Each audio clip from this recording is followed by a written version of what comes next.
An uplifting spiritual, no? Well, look, Richard, here are my commandments. Thou shalt not covet thy neighbor's valuation. Thou shalt not take money in a deal with no business model. But I know what you're thinking. There's Sinbad in the audience. He's saying, I'm no orthodox Mormonologist. Of course not. You can choose conservative. And then it becomes, oh, please don't take money in a deal. Or please don't bear false witness when the prosecutor has your emails. And here's Jim Young. Jim Young saying, wait a minute, I'm Reform. Okay, I'll try not to. You get the idea.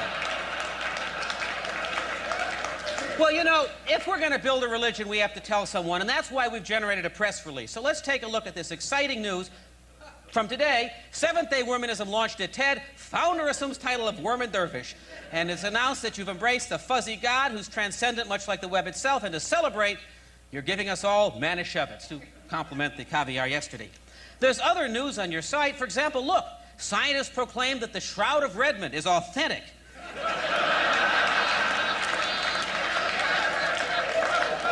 You know, it's been found to authentically date back to the 1970s when a guy with really big glasses slept in it so long that the image has become indelible. Now, you know, skeptics claim that this image is really merely an application that's been put on the fabric, but the Redmond scientists insist that it's tightly integrated into the very fibers of the shroud itself.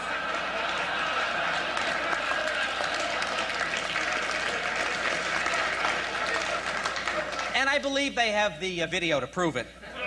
Well, from here we can go on. We can search a lot of the other faiths that exist. So, for example, you know, many of you might want to search and join a faith. Here's the ability to pick a denomination you'd like to join, or we could browse some of the ones that many testers have been creating. So, for example, there's Up with Mossberg with Evangelist Walt. Secular Metcalfism, that's really got a big head of steam behind it. The Church of Palesi Scientists. Now, here at TED, we're particularly excited to see the healing power of gorilla with Coco, and then my own secular Hirschbergism. By the way, if we click on this, one thing that I want to share with you is that, you know, at times, it's great to have a religion, but what you really need is the consolation of faith. And when you need that, you don't want to have to run down to the physical bricks and mortar church. It should be able to come to you, which is why the prayer-o-matic is so important. Now, we can pick areas that we're concerned about. For example, love, work, travel, or next round of financing. And we can get prayers on these things. So if your problem is out of runway before the next payroll, turn to the scripture. Or if your VC says, you want us to merge with who? No problem. Let's take a look at this in work. Let's go to travel, an area that I know. And you know, one of the questions today is the scripture relevant today? Well, just this morning, I was talking to my secretary, and she said I was going to have to change planes in O'Hare. And I'm thinking, what does the Bible have to say about this? Well, in Matthew 24:20, but pray ye your flight not be in the winter, neither on the Sabbath day. Well, you can imagine I called up the travel agent, we made some changes. Well, you know, likewise, let's just say that I learned that I'm in coach again. Now, is there any consolation for me here? Let's go to the scripture. And the first shall be last, and the last shall be first. Many are called and few are chosen. Which I think is a better statement of United's frequent flyer policy than I get from them. Now, to be sure, sometimes you need more than just the scripture. You need your own customized prayer. And that's why what we can generate here. So let's go ahead and build a prayer out of my religion for me. This is prayer for first class upgrade.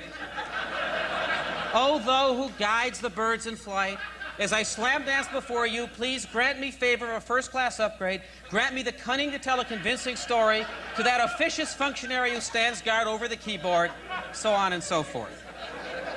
Okay. You've now gotten a sense for elementalism. I think it's important for this crowd to go behind the scenes a little bit and take a look at it. First of all, what's the business model? How does this all work? What I want to tell you is, it's the ultimate aggregation opportunity. 3,000 years of content, and it's all copyright free to be mixed and matched as we want to do it. Now, the other thing that we should point out here is that this is an open source platform. Now, once we know what everybody's praying about, you can imagine this is a very valuable thing for religion and for marketing. But we don't want faiths just capitalizing on this because they have a higher calling than IT. So we want to build a platform and do it for them. A lot of folks to me say to me, Pete, how do you do this? How can you make all the content from the world's faiths interoperable when a lot of these guys have a history of burning each other at the stake? The answer is simple. Declare an international standard. Now, many of you are familiar with the W3C, the World Wide Web Consortium that's advancing the internet. Well, I'm delighted to tell you that here at TED today, we're announcing the open source Interfaith Interface Specification, or IIS. And as Nathan Mervold can tell you, Microsoft already has IIS-compliant software. And what we're asking the world's religions to do, by the way, are publish public events, methods, and properties of their rituals and sacraments so we can mix and match and wire them together. You know, the web's been trying to move away from static pages for years, and that's why we're proud to have ecstatic pages that offer a continuously sticky relationship with people. Now, another point. Unlike Martin Luther's Reformation, we're not breaking away from other religions. This is a big tent faith. And I'm very pleased to tell you that we're cooperating with some of the majors. For example, let's go ahead and take a look at this. Here's a letter I got from the Archdiocese of New York. It's from their Monsignor of New Media.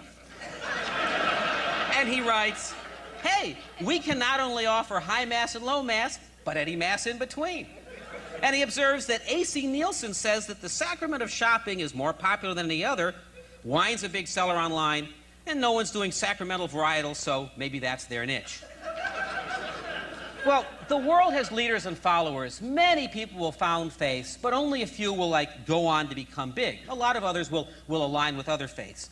And so, to meet those expectations, we built some marketing programs that any of you can take advantage of. Now, it starts with a very simple one. For 50 bucks, we'll register you with the search engines.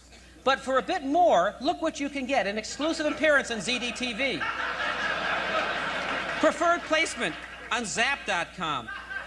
This is really a great opportunity for someone with opinions about everything and who expects his word to be divine. Let's see what one customer did. And there it is. Negropontinetics. I hear it's in every single, airport bookstore right now. But, for some people, nothing less than global brand domination will do. And that's where we have our top-tier program. And look what you get. Your own CDs, a dummy book. Rick Smolin dispatches 40 people to cover your faith for a day. You even get a meeting with Barry Diller. Well, a lot of folks would say, who would plunk down $6 million for something like this? And the answer is clearly a visionary. In fact, someone known to many of us as a leader in monetizing new media, the K in CKS. And let's take a look at what I think is going to be one of the biggie new faiths.